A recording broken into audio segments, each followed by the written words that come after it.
Assalamualaikum warahmatullahi wabarakatuh. Bagaimana kabar Anda semua? Mudah-mudahan kita semua dalam keadaan sehat walafiat. Sekarang apa yang sedang Anda lakukan? Apakah berdiri, duduk, berjalan, atau yang lainnya? Tahukah Anda apa yang dapat menyebabkan Anda dapat melaksanakan aktivitas tersebut? Karena adanya sistem gerak. Apa itu sistem gerak? Sistem gerak berasal dari kata sistem dan gerak. Sistem adalah kesatuan bagian-bagian yang saling berhubungan, dan gerak adalah suatu perpindahan dari suatu tempat ke tempat lain. Jadi, sistem gerak adalah suatu kesatuan bagian-bagian yang saling berhubungan yang akan menciptakan perpindahan. Nah, bagian-bagian tadi terdiri dari apa saja? Di antaranya adalah tulang, sendi, dan otot. Jadi, kita tidak akan bisa berdiri tanpa tulang, kita tidak akan bisa bergerak tanpa sendi dan juga otot. Namun, pada kesempatan kali ini kita akan membahas mengenai tulang terlebih dahulu. Nah, tulang berdasarkan zat penyusunnya, tulang terbagi menjadi dua, yaitu tulang rawan dan tulang keras. Tulang rawan itu tulang muda yang disusun oleh sel-sel rawan. Nah, sel rawan ini disebut dengan kondrosit.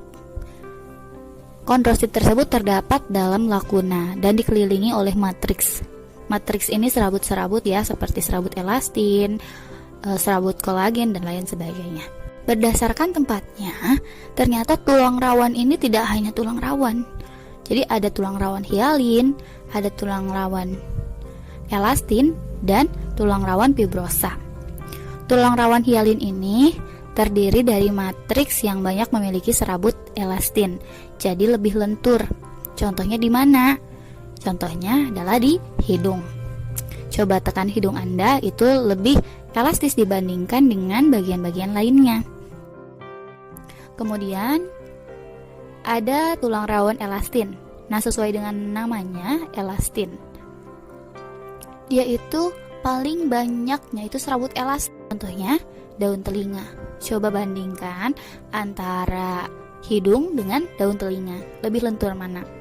Jelas lebih lentur daun telinga, karena banyak terdapat serabut elastin tadi. Kemudian yang ketiga adalah tulang rawan fibrosa.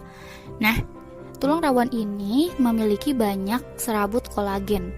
Kolagen ini sifatnya keras, kaku. Contohnya adalah simfisis pubis atau daerah tulang kemaluan. Nah, sekarang kita ke tulang keras, tersusun atas sel-sel keras. Di sini disebut juga osteosit yang terdapat di lakuna. Sama ya seperti tulang rawan. Namun di sini yang mengelilinginya adalah saluran Hebers atau saluran yang mengandung sel saraf dan pembuluh darah. Jadi lebih bersifat padat. Nah, tulang keras ini ada dua bagian. Ada tulang padat, juga ada tulang spons. Kalau tulang padat, dia itu strukturnya halus dan juga padat. Namun dalamnya terdapat sumsum tulang merah dan sumsum tulang kuning. Kalau sumsum tulang merah, fungsinya membentuk sel darah merah dan juga sel darah putih. Sedangkan sumsum tulang kuning mengandung banyak sel-sel lemak. Selain tulang padat, ada juga tulang keras yang seperti spons atau disebut tulang spons. Kenapa disebutnya seperti itu? Karena strukturnya berongga. Tulang juga dibagi-bagi berdasarkan bentuknya. Ada yang berbentuk pipa, pendek, pipih, dan tidak beraturan. Kalau yang tulang pipa, dia berbentuk seperti pipa. Bentuknya silindris, memanjang. Fungsinya nyokong, sebagai anggota gerak juga, dan juga pengungkit. Contohnya adalah tulang di bagian tulang paha dan juga tulang lengan. Yang kedua, tulang pendek. Tulang pendek itu kecil dan juga pendek, seperti kubus, tapi bisa juga berbentuk bulat. Fungsinya untuk menahan dari tekanan. Contohnya adalah tulang-tulang pergelangan tangan dan pergelangan kaki. Kemudian ada juga tulang pipih. Seperti namanya, berbentuk pipih. Pipih itu apa? Yaitu gepeng. Fungsinya melindungi tubuh yang ada di bawahnya. Contohnya adalah tempurung kepala. Keempat, itu tulang tidak beraturan. Karena bentuknya tidak dapat dideskripsikan, jadi disebut tulang tidak beraturan. Di sini fungsinya juga bermacam-macam, bisa sebagai pelindung, penyokong, dan lain sebagainya. Contohnya adalah tulang rahang. Yuk bahas mengenai rangka. Rangka itu kumpulan dari tulang. Jadi tulang jika disatukan dengan tulang-tulang yang lain akan membentuk rangka. Pada manusia, rangkanya terbagi menjadi dua, ada yang disebut rangka aksial, ada yang disebut rangka apendikuler. Kalau rangka aksial membentuk sumbu tubuh, contohnya di bagian tengkorak, tulang belakang, dada, dan tulang rusuk. Kalau rangka apendikuler itu anggota gerak. Rangka aksial ini terdiri dari 4 bagian. Yang pertama, tulang tengkorak. Tulang tengkorak ini terdiri dari tulang kepala dan juga tulang muka. Fungsi dari rangka tengkorak itu adalah melindungi bagian vital kita, yaitu otak dan juga indera-indera. Tulang kepala terdiri dari dahi, ubun-ubun, kepala bagian belakang, tulang tapis, dan tulang baji. Sedangkan tulang wajah terdiri dari tulang hidung, tulang sekat hidung, tulang vomer atau tulang yang membantu pembentukan sekat hidung, kemudian tulang air mata, tulang rahang atas, tulang rahang bawah, tulang pipi, tulang palatum atau langit-langit. Kemudian yang kedua, ruas tulang belakang. Terdiri dari 7 ruas tulang leher, 12 ruas punggung, 5 ruas pinggang, 5 ruas tulang kelangkang, dan 4 ruas tulang ekor. Fungsinya untuk menopang tubuh kita dan juga melindungi organ-organ dalam tubuh kita. Yang ketiga adalah tulang dada. Terdiri dari 3 bagian, yaitu bagian hulu, bagian badan, dan juga bagian tajuk pedang. Dan yang terakhir adalah tulang rusuk. Tulang rusuk terdiri dari 7 rusuk sejati. Rusuk sejati ini adalah rusuk yang menempel pada tulang dada. Kemudian rusuk palsu terdiri dari 3 rusuk. Rusuk ini disebut palsu karena bukan menempel pada tulang dada, melainkan menempel pada rusuk sejati. Kemudian ada 2 rusuk melayang, atau dia tidak menempel ke bagian dada sama sekali ataupun ke bagian tulang rusuk. Jadi hanya menempel pada ruas tulang belakang.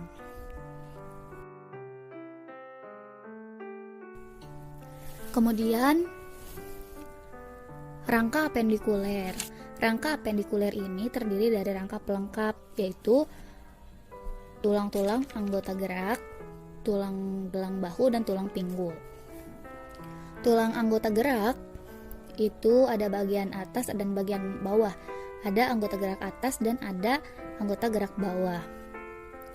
Terdiri dari tulang lengan atas, tulang hasta, tulang pengumpil, kemudian ada tulang pergelangan tangan, tulang jari-jari tangan, tulang telapak tangan, tulang anggota gerak bagian bawah, ada tulang salangka, tulang tempurung lutut, tulang betis, tulang kering, kemudian tulang pergelangan kaki, telapak kaki, dan juga jari-jari kaki. Nah, kemudian di bagian pundak Anda itu disebut tulang gelang bahu, yaitu tulang selangka dan juga tulang belikat.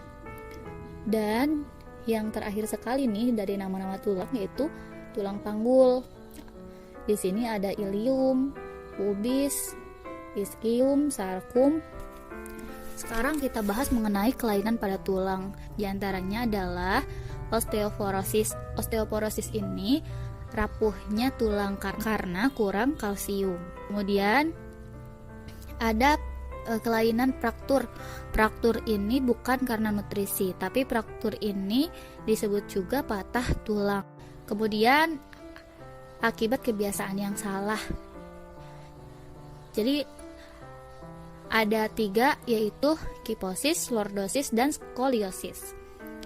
Apabila sering duduk dengan cara melengkung ke depan, ruas tulang belakang akan menyebabkan kelainan tulang lordosis atau terlalu membungkuk ke bagian depan. Kemudian kalau misalnya yang suka miring-miring, misalnya miring ke kanan atau miring ke kiri, itu bisa menyebabkan kelainan tulang skoliosis.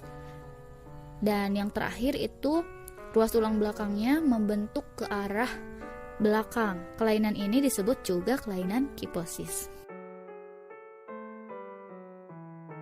Mungkin itu saja yang dapat saya sampaikan. Mudah-mudahan ilmu hari ini bermanfaat bagi kita semua.